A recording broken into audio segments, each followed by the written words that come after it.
Hello, and welcome to a brand new episode of Pending Ratification, hosted by yours truly, Keenan Gray, where we take a deeper dive into the lives of athletes outside of track and cross country. And in this episode, we get a chance to catch up with Marcelo Mantecon of Belen Jesuit out of Miami, Florida. Now, of course, everyone knows Marcelo to be this rising star, not only in the state of Florida, but around the nation. But did you know he was also an avid fisher and also a huge Marvel fan as well? Again, we take a deeper dive into his interests outside of running. Let's have a listen in on this episode of Pending Ratification. Marcelo Mantecon, welcome to the program. Glad to have you on. And it's a little late on the East Coast right now, but we still find a way to get this episode in. So how you doing, man? Good. I just got home from practice. I'm feeling good. How is life going? I think the last time that I saw you might have been, I'm trying to remember. I think it was NXN. I think NXN was the last time I really had an interaction with you in person. Yeah, a lot has happened since then. Track season it was a great track season. I ended it early because I wanted to rest up and hit it hard for this cross country season, and that's what I've been doing. And I can't ask for a better year so far. So I'm really happy. It's Yeah, been you've going. had a lot of good success so far, of course. A great outing, a great American to repeat as champion. But how's the school year going so far? Enter your junior year. You're kind of getting to the tail end of your high school education. I mean, is it feel like it's gone by in a blink of an eye, just from the moment you stepped into school at Belen Jesuit as a freshman? Yeah, I was actually in Belen Jesuit as a sixth grader, and I feel like in the year it feels super long, but looking back at it, it feels super short. And I wish I could go through it again. It's been a blast. What's been the best part of being at that school? And it's an all boys school, so I mean, you basically have a built-in fraternity with all your classmates. So what's the best part about going to this school? You could just be yourself. There's no like distractions, if that's what you want to call it. Being with the cross country team. I mean, we go to Arizona every year for like 3 weeks, and that's like the best 3 weeks of the year. That's what I look forward to. It's amazing, and couldn't ask for a better high school and middle school experience. Hey, warmer weather to another warmer climate in Arizona. Seems like you like that environment and want to Yeah. stay in that environment. So again, like I said, really appreciate you hopping on here. We're kind of gonna dive deep into your life as a person and learn more about you and learn things that not a lot of people would necessarily know. What I want to start off with is I want to talk about your family, because your family has a big athletic background. Your brother is currently a rower at Northeastern University, I believe sophomore. He's a sophomore this year. No, he's a freshman. He just started there. Yeah, so a freshman this year. Your younger sister is just starting her cross country and running career in middle school right now. Your mom was Uh, a pretty good high runner school. in her high school. She's in high She's school now. Yep. So in high school now. See, I'm already off my top. I'm already off yeah. my game. I can't get every stat right. No But worries. your mom, I think I'll get this one right. She was a really good runner at Florida International University. And then the long line of Mantecons at Belen Jesuit goes back to when your dad was there in 1995 when he was part of that first state championship team at that school. Uh, what is it? What's it like being a part of a family that has that big of an athletic background? It's pretty great because you can always connect with them. Like if you ever need advice, they're always there to talk to you and like help you out with anything you need. So I feel like since they understand me so much, it helps me like stay on task. Like they know how to manage time with school and running. So I feel like it's really nice to have that type of base behind me. Now, I gotta assume, because your brother is a rower, is he the strongest in the family? It's tough between him and my dad. I feel like my dad has some good dad strength, and my brother's he just lifts weights. So it's tough. It's a hard question to ask. Yeah. Have you done the erg before? Have you ever I done a workout with him tried it, before? and never again. It's horrible. My Yeah. brother he does it for like hours at a time, and I can't even do it for 5 minutes. A completely different sport. When he did he ever approach you, say like, "Hey, Marcelo, let's go try this out. Like this will be a really good cardio workout for you. It's gonna not only test your endurance, it's gonna test your strength. Were you all on board for it? Yeah, I mean, I thought it was a lot of fun, like trying to learn something new. Like he put me on it's like a double. Like I had to row with him, and I was completely lost the whole time. It was just him rowing by himself, and I was just trying to figure it out, and I couldn't do it. Really hard sport. How and you said you barely made it within 5 minutes. Yeah, no. So we were on the same boat, and we were supposed to like Okay. row in sync, and I just couldn't figure it out. So he was just kind of rowing, so we don't just drift into nowhere. Hey, you can't be good at everything in the family. Sometimes the older brother's got to be able to take care of the some other things as well. But it seems like running is a huge part of your family. And it again, having read this article in the Miami Herald, your sister, it seems like you guys are really close, and that she looks up to you, from a running perspective, and someone to kind of aspire to be. What's that relationship like? And now she's getting her chance to race at the high school level. I believe, is it the sister school of Belen Jesuit? Yeah, Lord's Academy. Yeah. I mean, it's really nice to have a sister that has the same hobbies as you and can connect with you. Like we always, when we were young, we would play on the trampoline, we play soccer, we played all these sports, and we would have a blast. And now that she runs, and I could kind of show her, like have her under my wing and show her like what everything means, like what running shoes to wear for each run. I feel like it's really cool, and it's great to have someone to look up to, and that's so close to you. What kind of runner is she? She's definitely a really hard worker. She always does. She always asks me like, what more can I do to be better? She always wants to be the best. But right now she's trying to get the. She used to do a 3K in middle school, and she's trying to Hmm. like get used to a 5K. It's a big difference. Hmm. So she's kind of like playing it safe and seeing like testing the waters a little bit. Hmm. But she's gonna get used to it, and she's gonna be really good. I have 100% faith in that. She's gonna be Yeah, a good. You're gonna be interviewing here one day. that's what we like to hear. Of the three of you, who's the most competitive? Definitely me. I wanted to be the best at everything. I'd cry when I lose a little soccer game when I was little. So I'm definitely the most competitive. And where does that competitiveness come from? Is that from your mom? Is that from your dad? What are they like as athletes? They were just like me. They're always really hardworking. My mom, she's coaching my sister actually, and she's always trying Mhm. to find the next like the next step to make the Lord's team better. My dad, he's a super hard worker.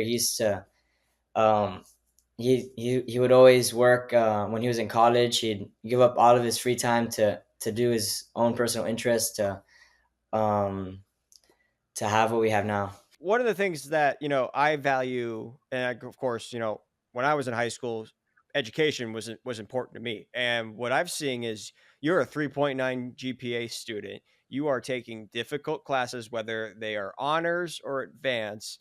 How have you felt you have balanced, not only the running lifestyle, your own personal lifestyle, but also school at the same time? Yeah, it's definitely really hard, especially when like you're taking the harder classes. Like the first few weeks of school, I was like up really late night studying, and Hmm. it was hard to find like a balance and how to like figure out all my time. But after like talking to my brother, like he went through the same thing. I've gotten the hang of things, and I've been doing a lot better. So What does a usual week look like in terms of training piece? Because I'm sure with school it stacks up with on running 50 plus miles a week, or maybe it might be even more than that.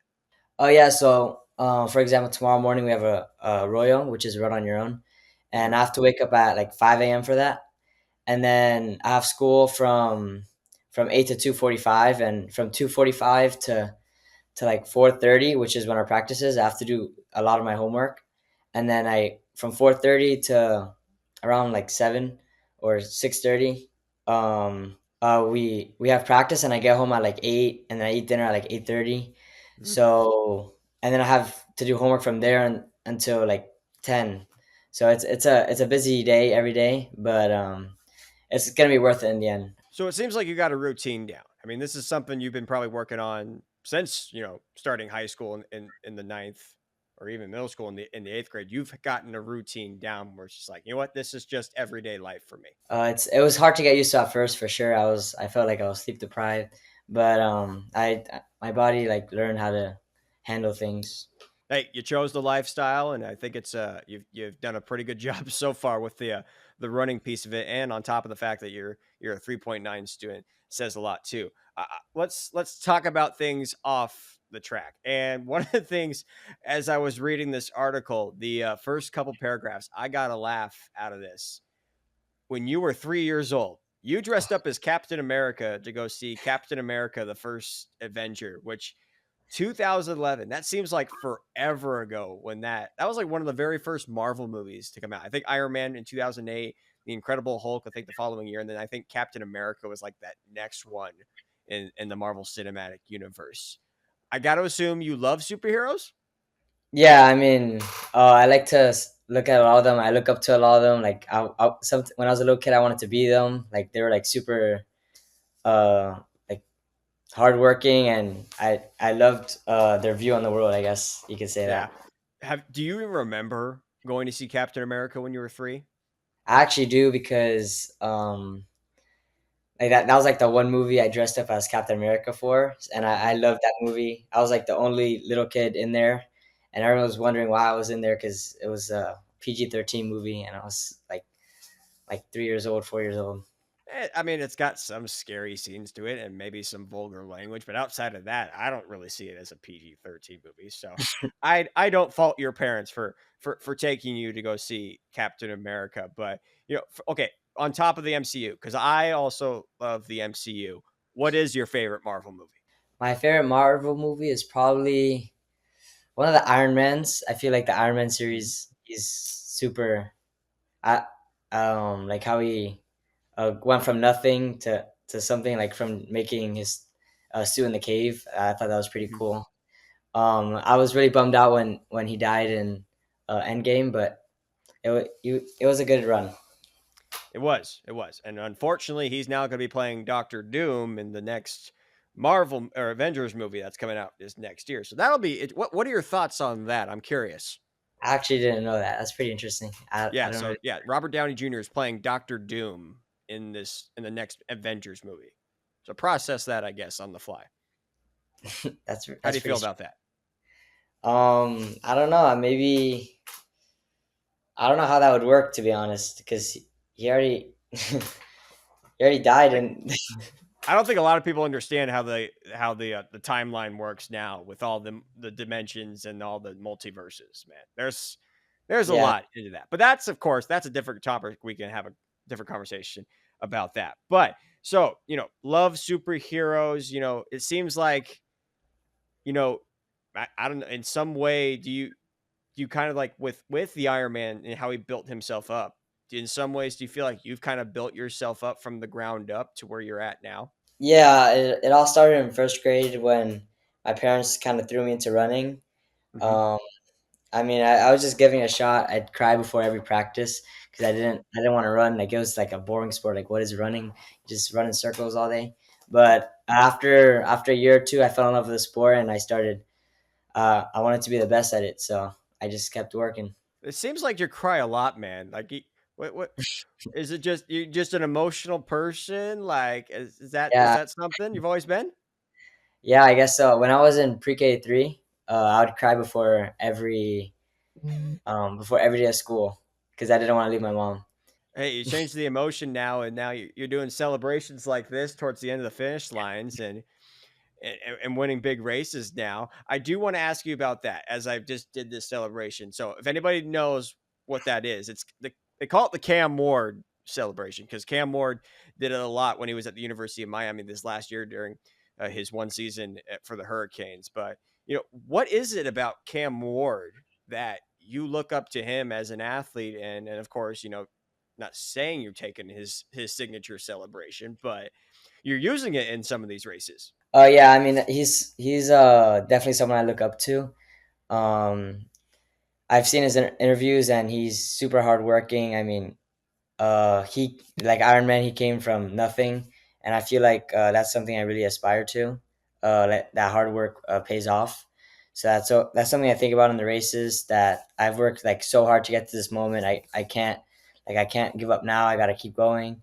Hmm. So I feel like he's in a way he's helped me through my running career these past 2 years, ever since I got to know him in Miami. So I got to assume you are a Dolphins fan, but are you a Tennessee Titans fan now too, since he's Yeah, on their team? yeah, two very rough teams to watch, but I know that they'll be better.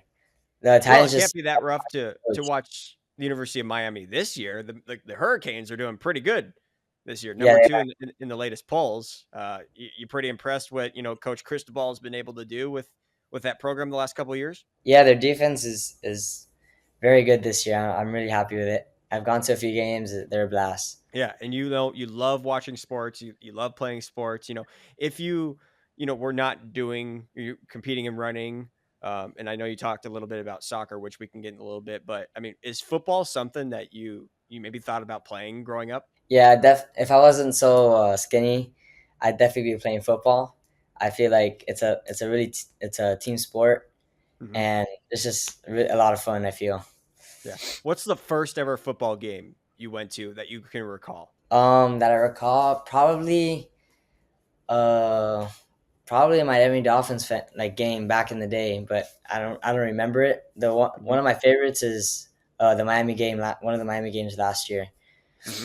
like the Virginia Tech and Miami game, Hmm. where it was like a last second throw and it got like overturned twice, and then Miami ended up winning. It was crazy. Yeah, there's been a lot of crazy games that have happened in the last couple of years, especially in Hard Rock Stadium, and I got to assume that, if all things go well, Miami could potentially have an undefeated season this year, which has been a long time since the Hurricane. You got to go back to like the 80s and 90s of when, Miami dominated college football back in the day for when they were really good. So definitely on track to see if they can have a really good season so far. But, outside of sports, you're a pretty chill and relaxed guy. You like going to the beach, you like hanging out with friends, what I pretty much kind of summed it up there, I guess. But like, is that a pretty good description of you just outside of the sport? You just like to hang out and relax. Yeah, I mean, with a team, we go to each other's houses. We spend time there. We go to the beach. I mean, there's not. I don't really do a lot of like extra stuff besides running. Hmm. I have a really packed schedule. Like every Hmm. weekend, I'm always traveling somewhere. Um, but yeah, whenever I get the chance, like today, I went fishing during the day. It was really fun. Yeah. So what are some of your favorite activities? As you mentioned fishing, going to the beach. What if when you're not running, what can people seeing you do? Like those two things for sure. I love water sports. Wakeboarding is really fun. I always try doing another trick and then I mess up and then I have to get back up. Hmm. It sucks, but I like doing Hey, I that. can't I can't do that either, man. So I mean, you already have that one up on me on top of the fact that you're a way faster runner than I'll ever be in my lifetime. But what is I don't know if biggest or best fish is the right word. Like what for you was having fish down in Florida, and I have no idea what you normally would catch. What's the best fish you've caught? Probably we went trolling and like we've caught like a really big tuna before, like a big dolphin, a few like a hammerhead shark or something. I remember there was this one shark my dad caught a while ago. It was like in 2017 and it was huge and it was like I was so scared of it because it was just like flopping around the boat. But yeah, it's a lot of fun fishing when you Well, get yeah, to. you're 9 years old and you're seeing a shark on your boat. It's kind of like not an episode. It's like Jaws essentially having, maybe not as big of a great white shark per se, but I'm sure that was an eye-opening experience. But, is there a fish out there that you have not caught yet that you're like, yeah, I want to someday get that fish? I was talking about that today. Like the Goliath grouper, it's huge and supposedly it's a lot of fun to fight with. So like Hmm. that would be like a good fish to catch. So is fishing for you your weight training? I guess so. I mean, I'm pretty skinny. I can't handle a lot of weight, but that's something I could do. I guess. But I gotta assume you're getting in the weight room and getting stronger. Yes. Like not that often. I feel like we did a lot more in when we were in Flagstaff for 3 weeks, but we've Hmm. toned it down a lot, and we've been focusing more on cardio and workouts on the track. So Flagstaff, tell me a little bit more about that. Was this the first time you guys had a chance to go to altitude camp together? No, we go every year. I've Hmm. gone since my eighth grade year. My Hmm. eighth grade year, I actually got like a 105 fever. It was horrible. But towards like the last 2 weeks, I had a blast. It's always a blast. I mean, you're with your friends. There's like three coaches there, and then the rest of the house is all 20 boys.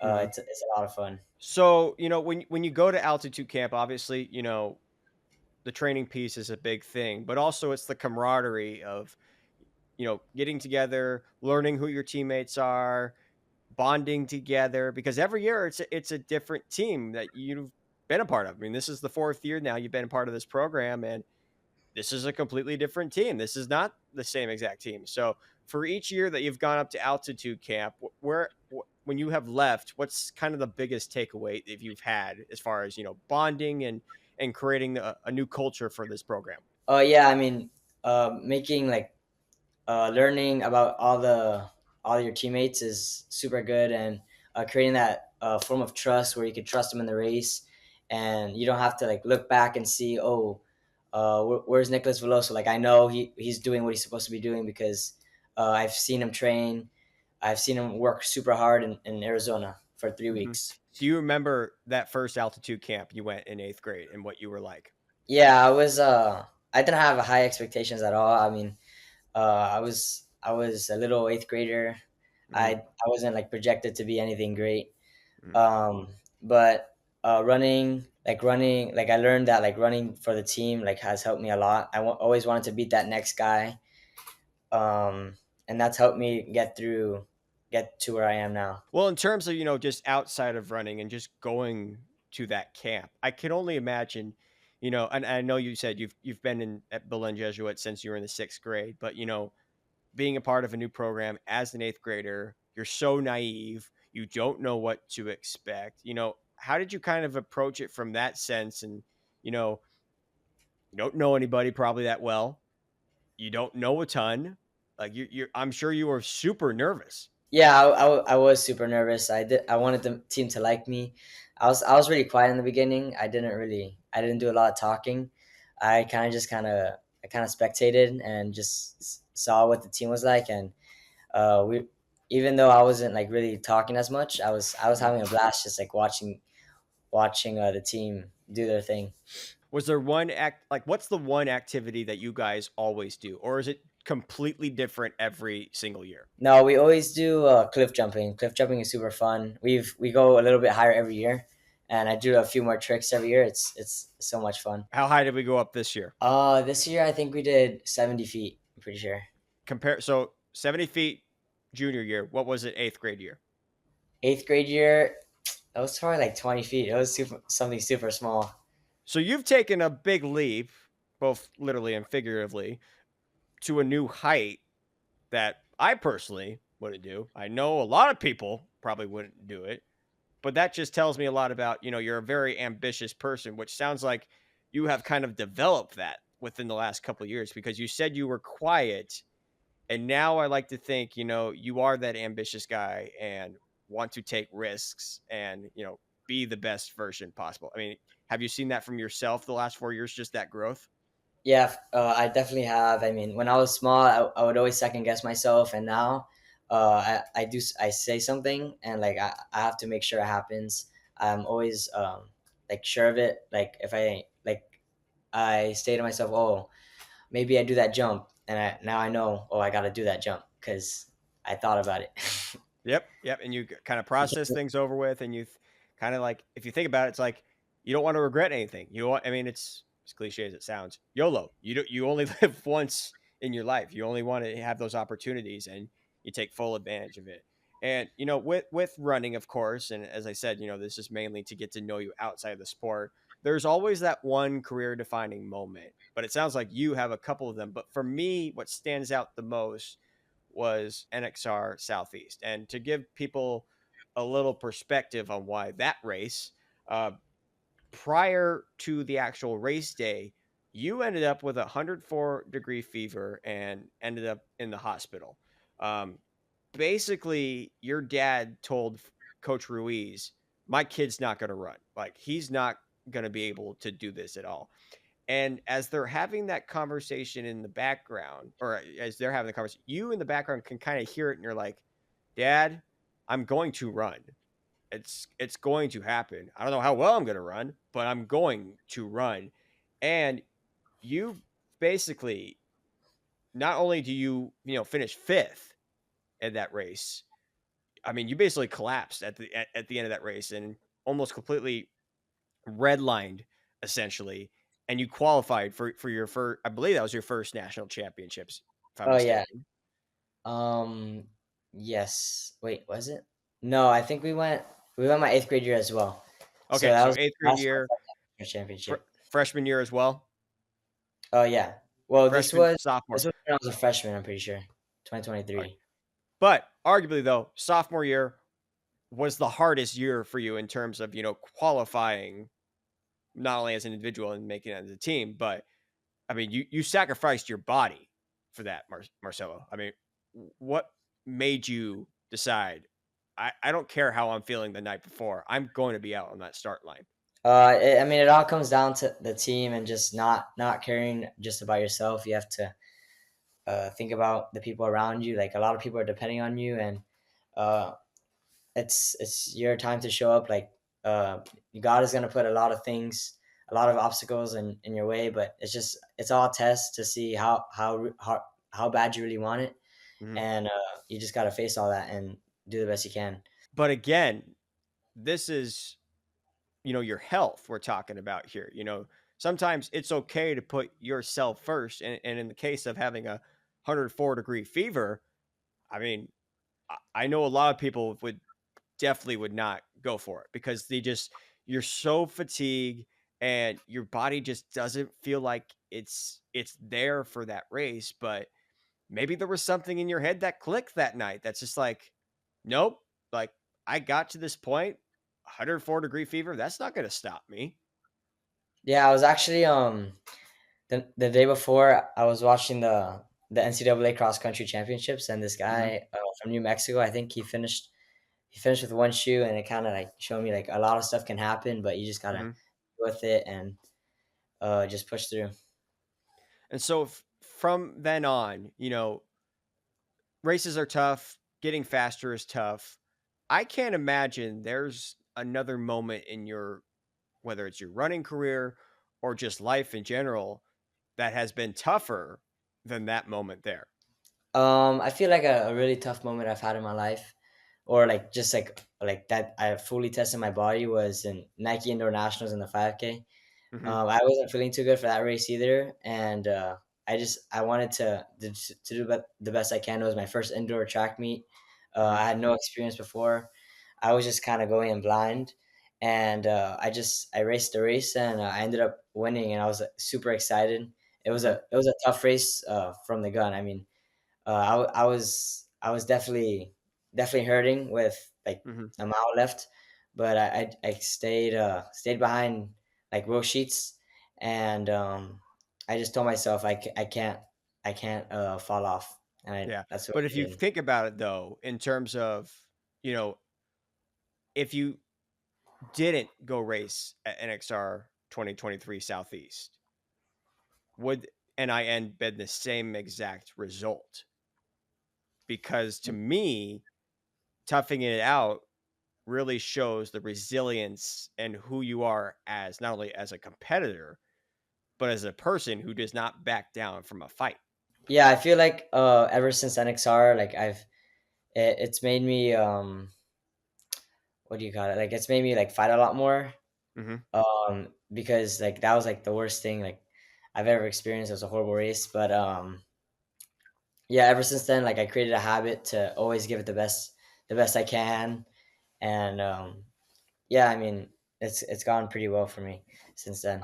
I would assume so too. As you mentioned, a couple of All American honors, a couple of national titles to your name. I mean, you've accomplished quite a bit in this 3 years or 4 years, I should say, in your prep career. I mean, is it? again, going back to what I said about, at the beginning, have things just gone by so quickly? It's just like, how are you able to process everything that's happened?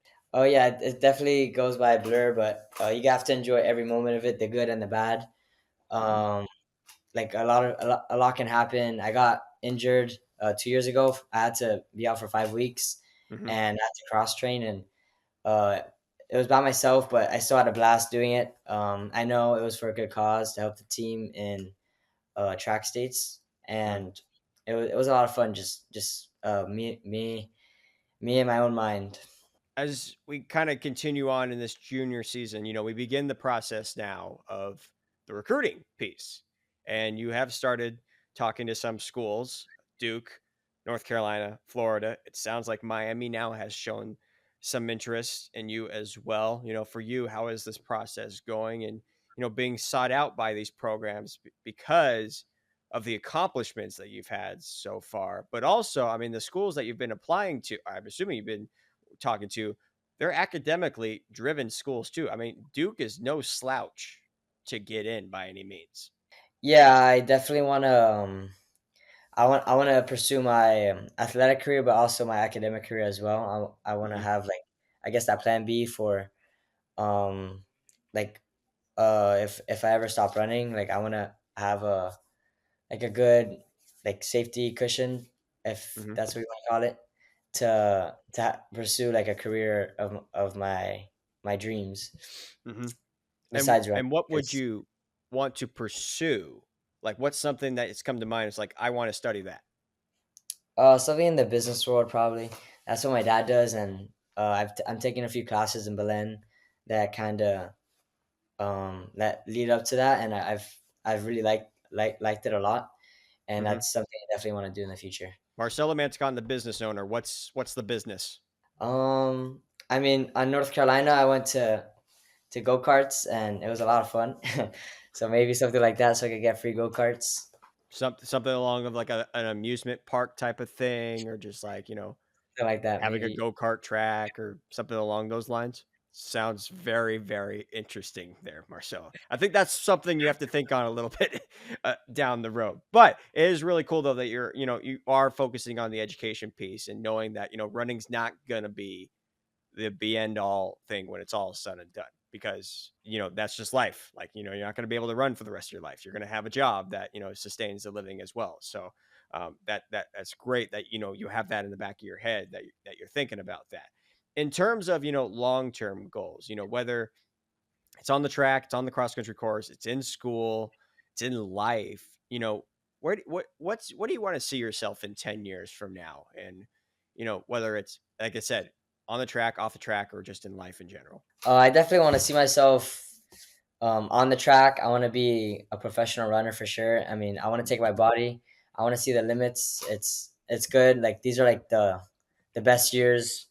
I'd say like these are the best years of your life, and I Hmm. don't want to waste it just doing nothing. I want to do something in my life. I want to inspire people. I want to I want to see where I can take my body. And especially being an inspiration to the next generation of runners. As I mentioned, you're an inspiration to your sister.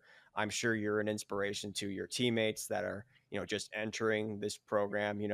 You've had a lot of good teammates over the last couple of years. What's something that you've kind of learned from them that you could pass down to the next uh, athletes that are embarking in this running thing? Yeah, when I was in eighth and then a freshman, I was running with Joshua Ruiz. He's in Florida now, Hmm. and he inspired me a lot. He was super selfless, super humble, and that's who I've been basing my career off of. I want to I want to be like him in that sense, and that's what I would tell the other kids, like not to boast about anything. Like I know we're a good program, but it's like not something you should um like be like saying, like just tossing around. I feel like it's good to like humble yourself and Hmm. always be hungry Yeah. for the What's the next. one piece of advice that Josh has given you that you would definitely want to pass out to somebody outside of, being that leader and being a selfless person, and pretty much on those lines? To trust the process and stay consistent. this is something he told me when I was injured for the 5 weeks before states, Hmm. and I was super stressed. I was super angry because I couldn't run with the team, but Josh would tell me like it was good. Like he's done cross training before and he's done great with it, and that not to worry about it and staying consistent and doing the workouts that Frankie, my coach, would say Hmm. was gonna get me somewhere good, and that's what ended up happening.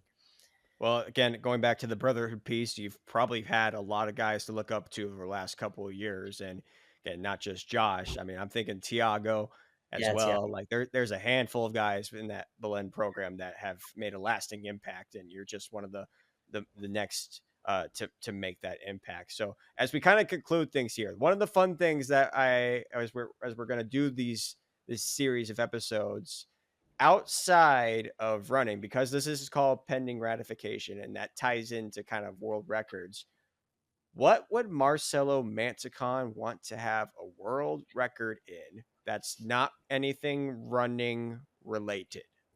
Something I would have a world record in. I'd probably have a world record in the most donuts eaten in a minute. The I most love donuts. donuts eaten in a minute. Yeah, I love donuts. What kind of donuts we talking here? Are we talking like donut holes or No, definitely Krispy Kreme, the regular glaze. Those are the best. so hypothetically speaking, if I brought you a box of a dozen Krispy Kreme donuts, I'm eating them all. you would just eat them But all? yeah, Like, would this be?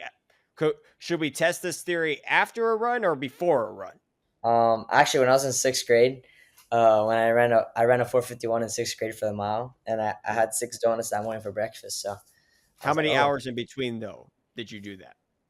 it was probably like a good like 4 hours, something like that. Okay, so it's not like okay, you had No, I some time. wasn't just Okay. pure only I'm off of thinking donuts. I'm thinking more so from the fact that like, all right, I need to eat these donuts like an hour before I just go for I this don't run. think that's a very good idea. No, it's not. It's not a good idea, but I think it'd be hilarious to watch that. So awesome. Well, I'll definitely keep that in mind, especially, if you end up winning a Nike Cross Nationals title, there might be a box of a dozen Krispy Kreme donuts waiting for you at that finish line, man. And Ooh. I'm just saying that it might be there for you. Seems tempting now. So how fast do you think you can do it? Um, how many donuts do you How think? many donuts do you think you can eat? If you had to eat 12 of those donuts, how fast do you think you can do it?